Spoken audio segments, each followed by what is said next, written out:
The twin suns were setting over the dusty alien marketplace, painting everything in a mix of orange and violet light. The air was filled with noise, traders shouting prices, engines humming, and alien voices arguing over broken gadgets and food rations. Among all this noise, a human man named Eli Grant was unloading boxes from his small cargo ship.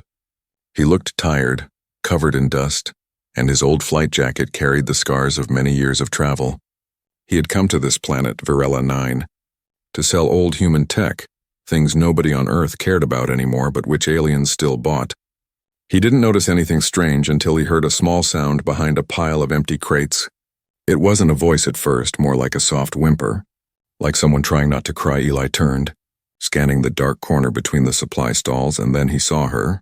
She was small, no older than 8 or 9 by human guess, but her skin had a faint silver tone, and her hair shimmered like frost under the fading sun. Her clothes were torn, too big for her tiny body, and she clutched a dirty piece of cloth close to her chest. Her eyes were wide, glowing faintly blue in the dim light. For a long moment she didn't move, just stared at Eli with the look of someone who had been hiding for too long. Eli stepped closer slowly, careful not to scare her. "Hey there," he said softly. "Are you okay?" "You look cold." The little alien girl flinched and backed away, shaking her head quickly. "No, please don't," she whispered. Her voice was thin and trembling, almost too quiet to hear over the market noise. Eli frowned, confused. "I'm not going to hurt you," he said. But she interrupted, eyes wet with tears. "Humans don't help," she said. "Humans hurt." Her words hit him like a knife. Eli froze, trying to understand what she meant. Around them, aliens were still trading, talking, moving, but it felt like the world had gone silent for him. He wanted to ask what she meant, who hurt her, but the fear in her eyes stopped him. He reached into his pocket and pulled out a small pack of food cubes. "Here," he said. "It's just food." He placed it on the ground between them and stepped back, showing his empty hands for a few seconds. She didn't move, then slowly, she crawled forward, sniffed the packet, and grabbed it quickly. She tore it open and ate the food with small, shaking hands. Eli watched quietly, something heavy growing in his chest. She looked like she hadn't eaten in days. He could see the sharpness of her bones, the way her shoulders seemed too thin to carry her own weight. "What's your name?" he asked gently. She stopped chewing, staring at him again. "Lyra," she said after a pause. "My name is Lyra." "Nice to meet you, Lyra," Eli said. "I'm Eli." Lyra didn't answer. She kept eating, but her eyes stayed on him, watching his every move like she expected him to suddenly change and hurt her. A group of alien traders passed by, laughing loudly. One of them saw Lyra and frowned. "Hey, human," he called. "You don't want to deal with that one. She's trouble. She steals. She's cursed." Lyra's small body trembled. She looked down quickly, clutching the empty food wrapper. Eli glared at the trader. "She's just a kid," he said firmly, but the alien only shrugged and walked away. Muttering something about war orphans and human mistakes, Eli turned back to Lyra. "Do you have somewhere to stay?" he asked. She didn't answer, just hugged her knees tightly. He could see the fear in her small face and something else too, exhaustion. "Come on," he said softly. "You can stay by my ship tonight. It's warm there." She hesitated, her eyes flicked toward the street, where shadows of rough alien figures moved through the crowd, then back to Eli. Finally, she nodded once, very slowly. Eli smiled gently. "Good," he said. "Let's go before it gets dark." As they walked toward his ship, Eli noticed how she limped slightly, how her tiny hand trembled when she tried to hold on to the side railing. He wanted to ask what happened, but he didn't. Not yet. When they reached the ship, he opened the door and let her step inside. She looked around with wide eyes, staring at the glowing panels and the hum of the old engine.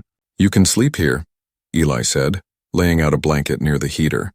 "No one will bother you." She looked up at him, whispering, "You promise?"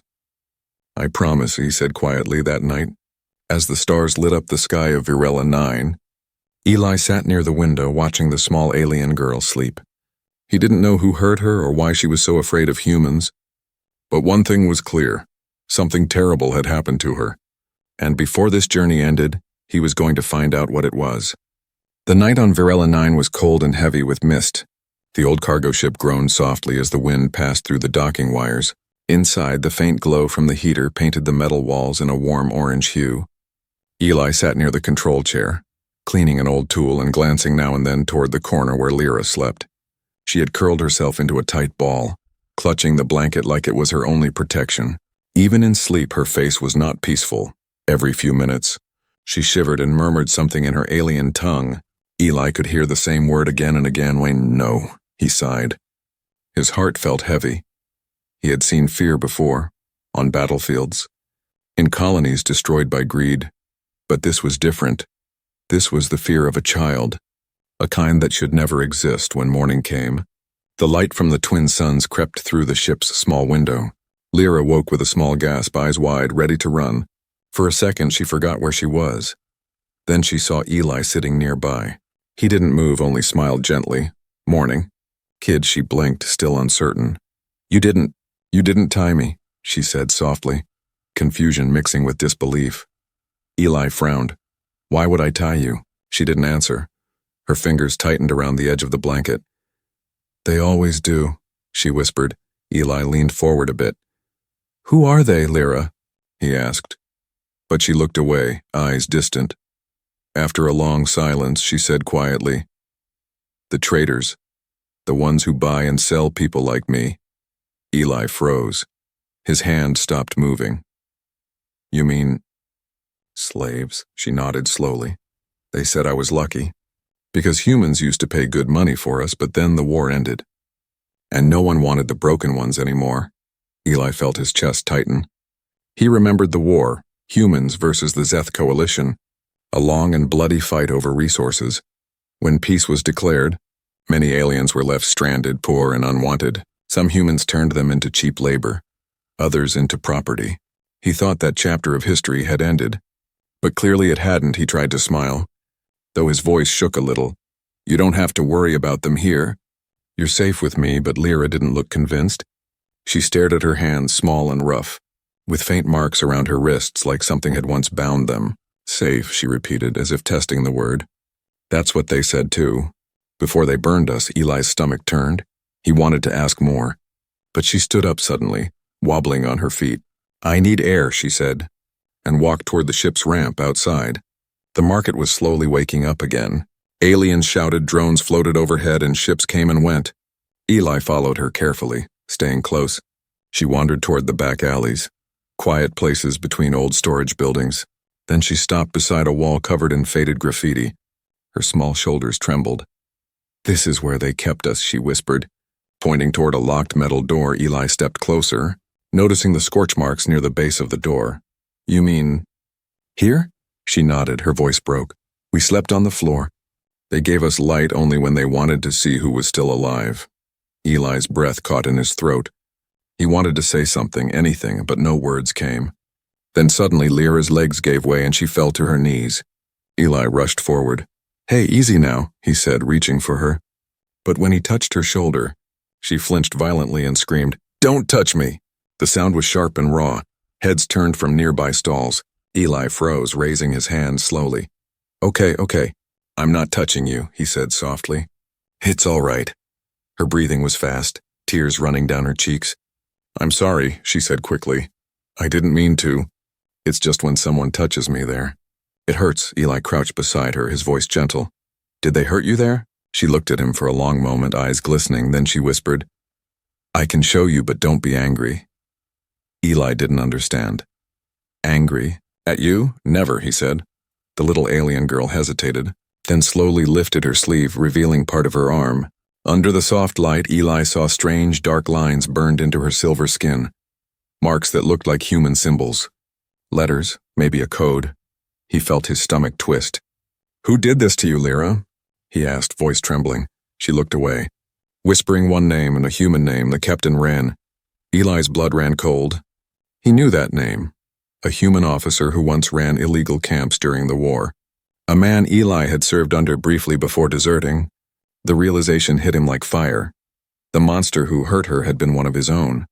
As the wind carried dust across the empty street, Eli made a silent promise to himself. He would find that man. He would make him answer for what he had done, and for the first time in many years, Eli felt something he thought he had lost, a reason to fight again. Night returned to Varela 9 with heavy rain. The sky outside flashed with lightning, thunder rolling through the metal structures of the marketplace. Inside Eli's cargo ship, the heater hummed softly, trying to fight the cold air that crept through the cracks. Lyra sat near the small window, hugging her knees. The light from outside flickered across her silver skin. Her face looked calm at first, but her eyes told a different story. They carried years of pain trapped behind a child's silence. Eli poured her a cup of warm broth and placed it beside her. "Here," he said. "You need to eat something." She didn't move at first, just stared at the steaming cup. "You're not afraid of me?" she asked quietly. Eli smiled faintly. "Should I be?" She shook her head.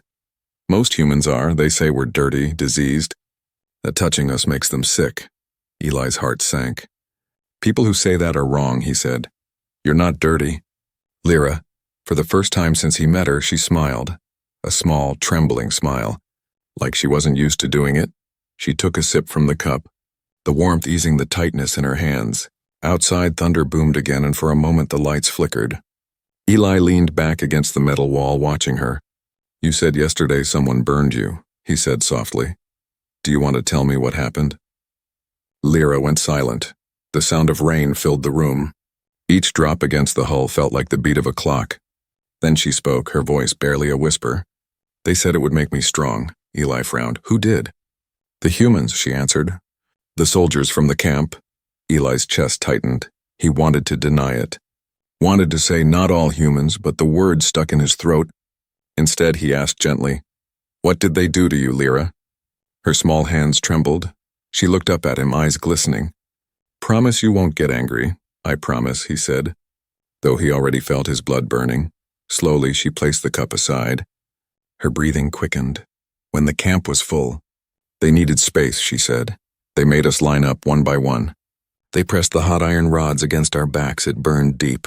They said it was to mark us as property, but some didn't survive." Eli's jaw tightened, his heart pounded with anger. "And you?" She nodded slowly. "I survived." Then, without warning, she reached for the hem of her worn shirt. Eli quickly looked away. "Lyra, you don't need to." "I want to," she said firmly, her voice trembling. "You should see what your people did," before he could stop her. She lifted her shirt halfway up her small back. The dim orange light revealed scars so deep and twisted that Eli forgot to breathe. Thick lines of burned flesh ran across her shoulder blades, looping into symbols he recognized, human military marks. He felt the world spin around him. The air grew heavy. His throat closed as he whispered, "Dear God." Lyra turned her head slightly. "You know what it says?" Eli swallowed hard. "Yes," he said slowly. "It's a code. A designation number. They used it during the war to label alien prisoners. It means—" He stopped, voice cracking. "It means experimental subject." Lyra's lips quivered. "So I wasn't even a person?" Eli couldn't answer. His chest felt hollow. He wanted to say something, but every word felt empty. He had fought in that same war once, believed it was for peace, for survival. But now he saw what that peace had cost. She lowered her shirt and sat back down, eyes empty. "I remember the smell of burning metal," she said quietly.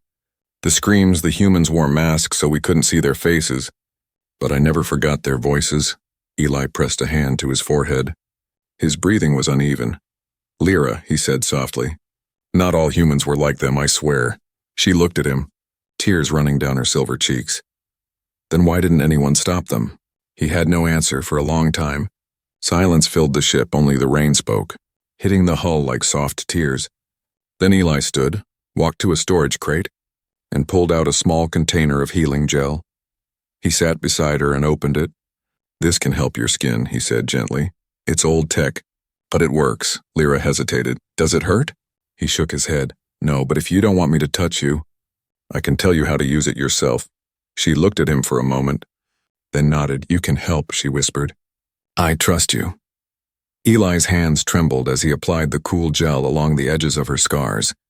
The marks glowed faintly under the medicine, and she flinched but didn't pull away. When he finished, she whispered, "You're crying." He hadn't even noticed. A tear rolled down his cheek and fell onto her shoulder. "Yeah," he said softly. "I guess I am."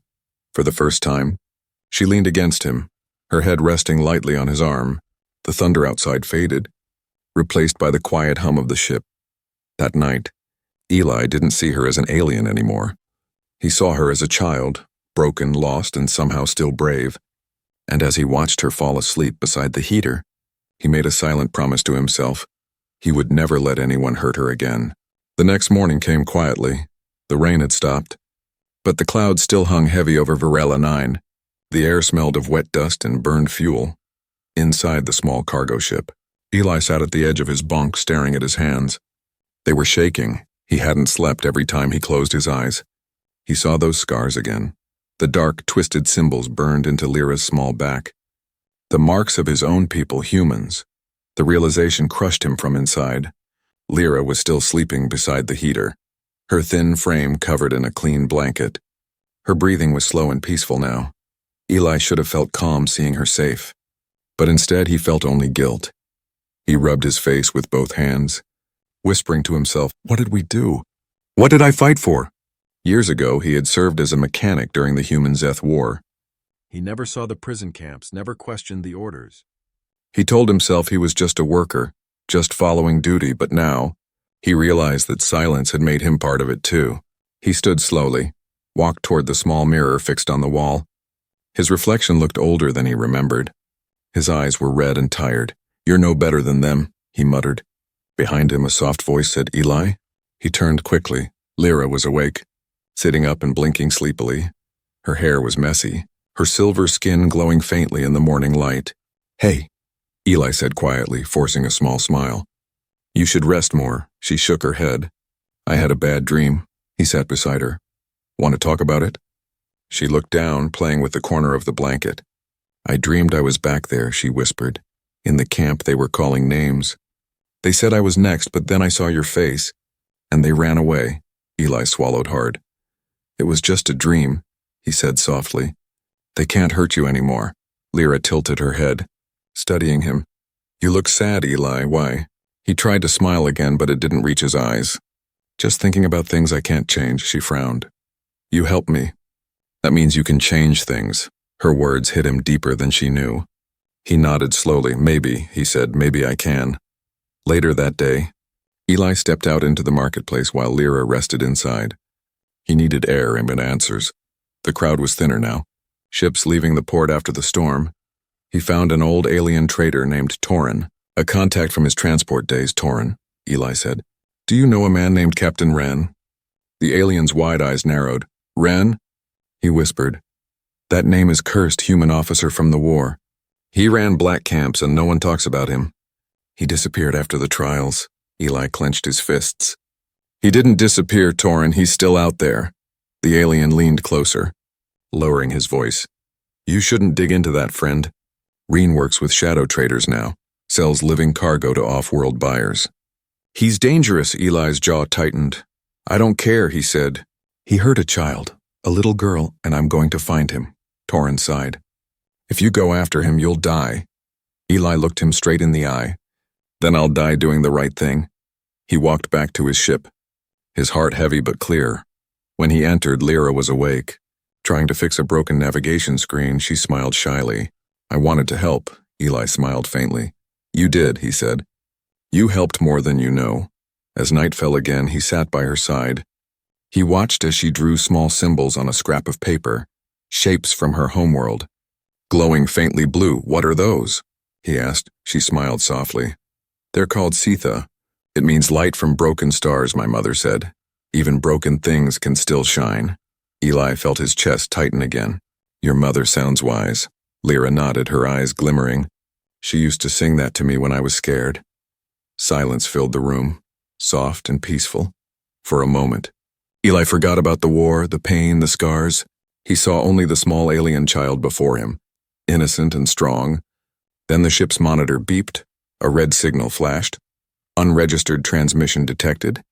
Eli stood instantly, checking the console. The message was encrypted, but one word stood out clearly in the code. Rien. His blood ran cold. He looked at Lyra, who was watching him with wide eyes. "What's wrong?" she asked. Eli forced a calm tone. "Nothing, just a system alert." But inside, he knew what it meant. Someone had found her. He walked to the window and looked out into the dark horizon where storm clouds gathered again. His reflection looked older, harder, he whispered to himself. "You're not taking her." "Not again." Then he turned to Lyra, his voice steady but soft. "No matter what happens, Lyra, I'll protect you, you have my word. She blinked, her voice trembling. Even if humans come? He nodded, especially if humans come. Lyra smiled faintly, and for the first time, Eli felt like maybe he had finally chosen the right side. The next morning felt uneasy from the start. A thick fog rolled over the city's steel roofs. Hiding the twin suns behind gray clouds, Eli stood near his ship's door, staring at the fog like he expected something to come crawling out of it. His gut told him danger was close inside. Lyra hummed softly as she tried to fix a small communicator using old wires. Her tiny hands moved with surprising skill. You taught me this, she said with a smile, remember? Eli nodded absently. Yeah, he said. You're getting good at it. But his voice lacked warmth. His eyes kept drifting toward the blinking console light, the same encrypted signal from the night before. It had come again, stronger this time. Whoever sent it wasn't giving up. He turned the monitor off quickly before Lyra noticed. He didn't want her to worry, not yet. Suddenly, a loud crash echoed from the market outside, followed by shouts. Lyra froze, her big silver eyes wide. What's that?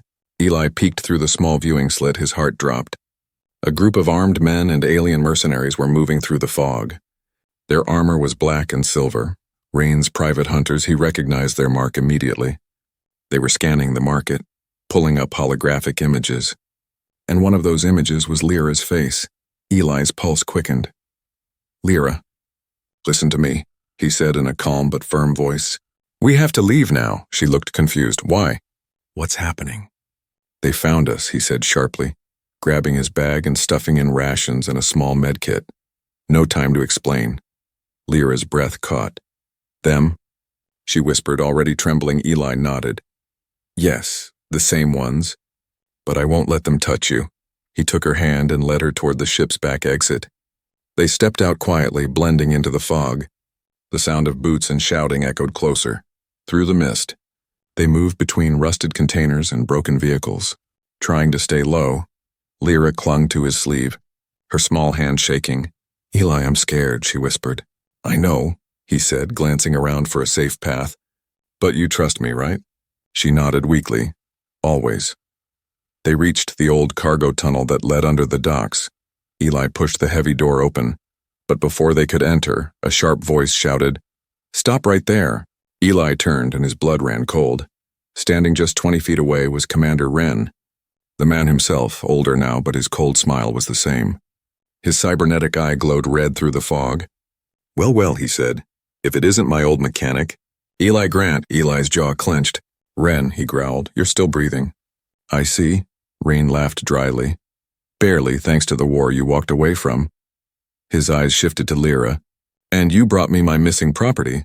Lyra stepped back, shaking her head. I'm not your property, she cried. Rain's voice turned icy. You were branded, little one.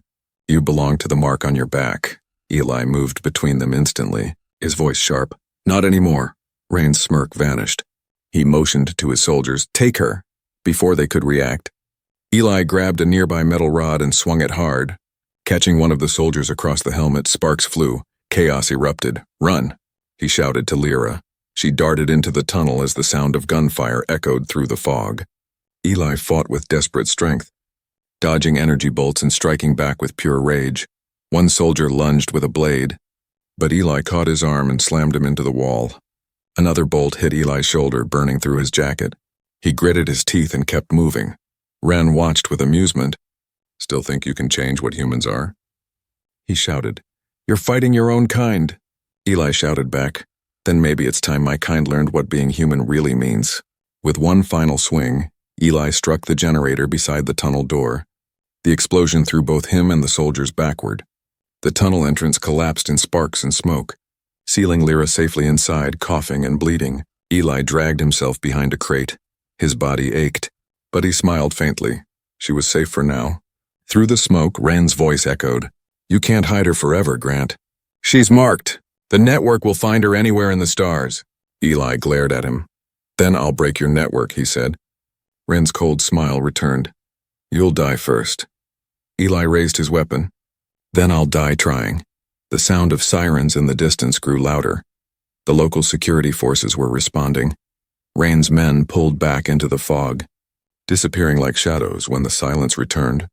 Eli slumped against the wall, clutching his bleeding shoulder, his head spun, but all he could think of was Lyra, trapped inside the tunnel, hopefully running to safety. He whispered, voice faint, "Run, little star. Run far," and before darkness took him, he made himself a promise. This wasn't over. Eli woke to the sound of dripping water and the sharp sting of pain in his shoulder.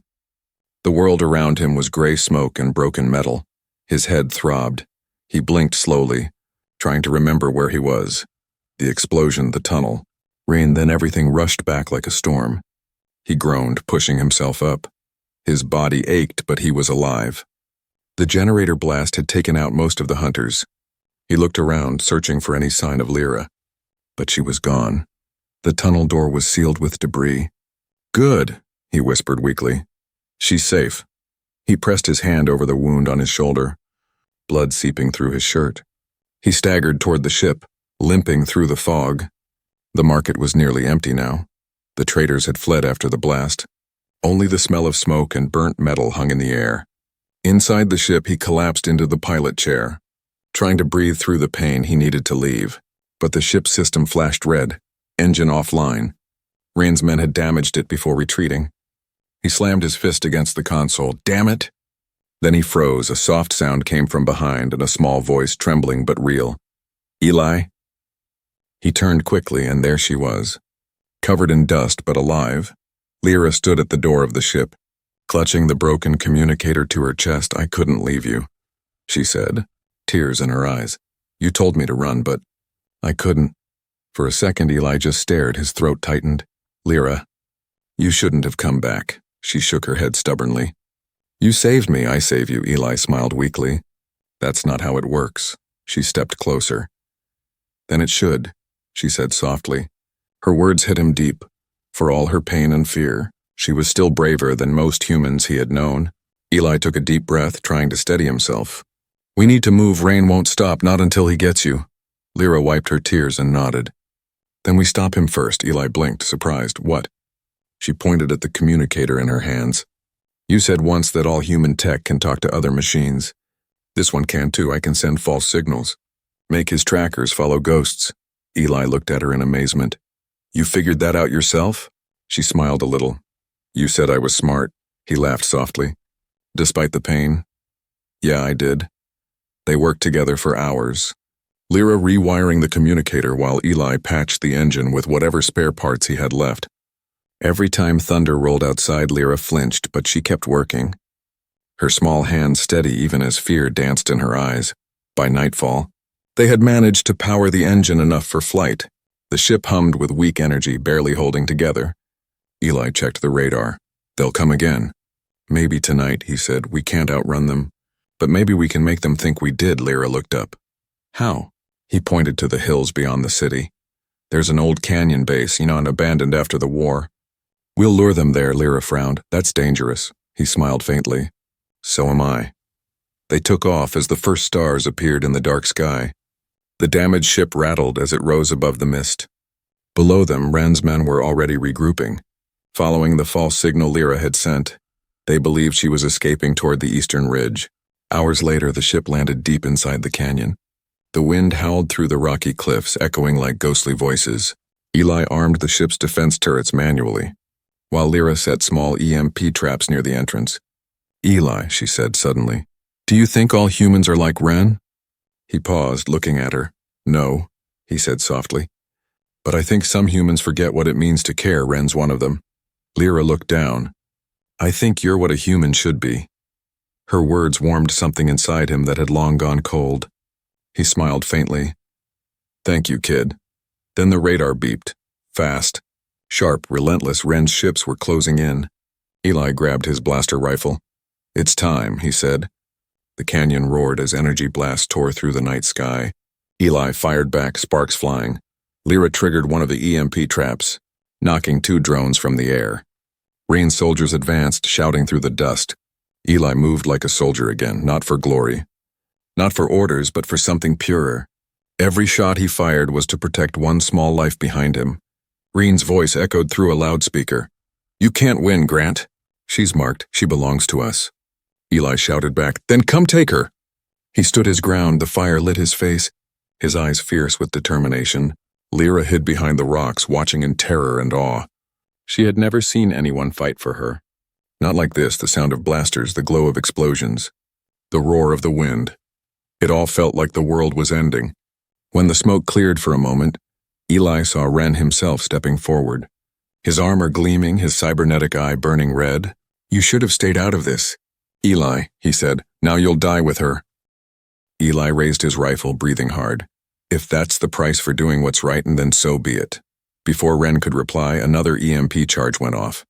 Lyra's final trap. The explosion lit up the canyon like lightning. The battle wasn't over. But for the first time, the hunters were falling back.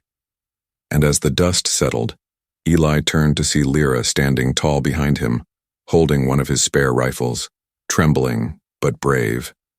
She whispered, "You said I should learn to protect myself." Eli smiled proudly through the pain. "Guess today's your first lesson." The canyon lay silent after the storm of fire. Smoke drifted across the broken rocks, glowing faintly from the wreckage of Ren's ships. The night sky stretched wide above, filled with stars that looked too calm for such a violent place. Eli's arm burned with pain, his jacket torn and blackened by blaster fire. He stood leaning against a rock, his breath slow and heavy.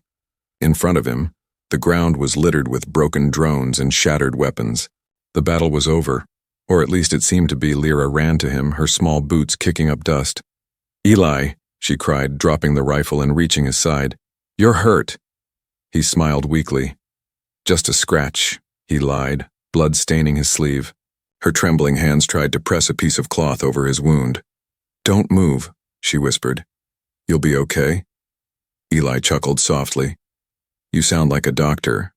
I learned from you," she said with a tearful smile. But her eyes widened when a new sound echoed through the canyon, the low growl of engines. Rain's voice boomed from the shadows. "You think you've won, Grant? You don't even know what she is." From the smoke, Ren emerged again, armor cracked, but his cybernetic eye still glowing red. Behind him, two soldiers staggered forward. Carrying heavy rifles, Eli's legs nearly gave out, but he pushed himself up, standing between Lyra and the advancing men. "You're done, Ren," he said. "It's over." Ren laughed darkly. "Over?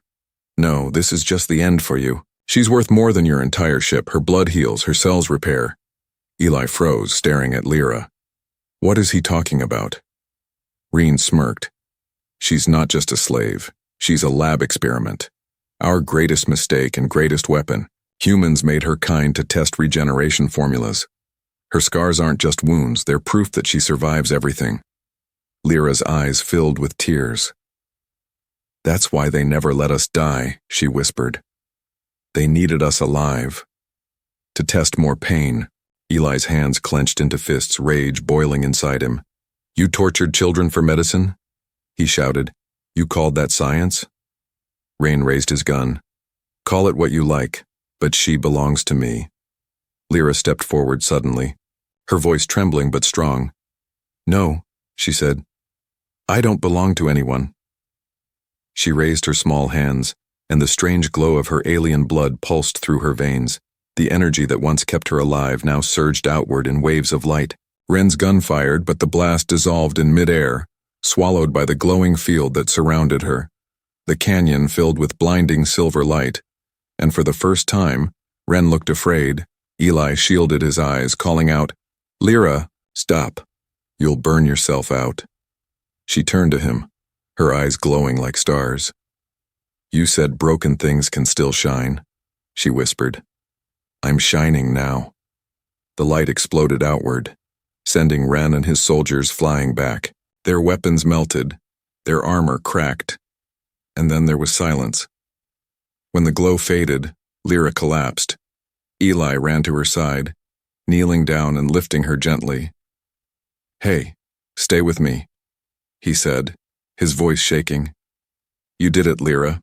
You're safe now." Her breathing was weak but steady. "You said humans hurt, but you didn't," she murmured. "You saved me." Eli felt tears run down his dirt-covered face. "You saved me too, kid," he whispered. You reminded me what it means to be human. He carried her back to the ship under the starlight. The engines coughed but started. The ship rose slowly into the sky, leaving the ruins of the canyon behind. Days later, Eli woke in a hospital bed at the nearest Allied station, his shoulder wrapped in clean bandages. The air smelled of medicine and warm light.